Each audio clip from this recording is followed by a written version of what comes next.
श्री स्वामी समर्थांची प्रेरणादायी गोष्ट. श्रद्धा, सबुरी आणि स्वामींची कृपा. अक्कलकोट नगरीत एक गरीब शेतकरी राहत होता.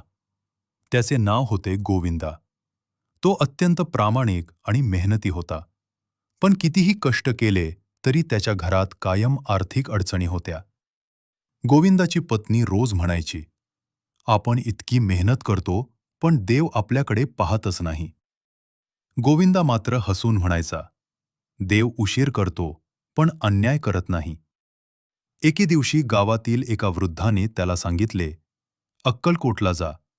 श्री स्वामी समर्थांचे दर्शन घे. श्रद्धेने त्यांच्या चरणी नतमस्तक हो." गोविंदाने काही दिवसांची तयारी केली आणि पायी अक्कलकोटकडे निघाला. प्रवास खूप कठीण होता. उन्हाचा तडाखा, भूक, तहान. पण त्याच्या ओठांवर एकच नाम होते.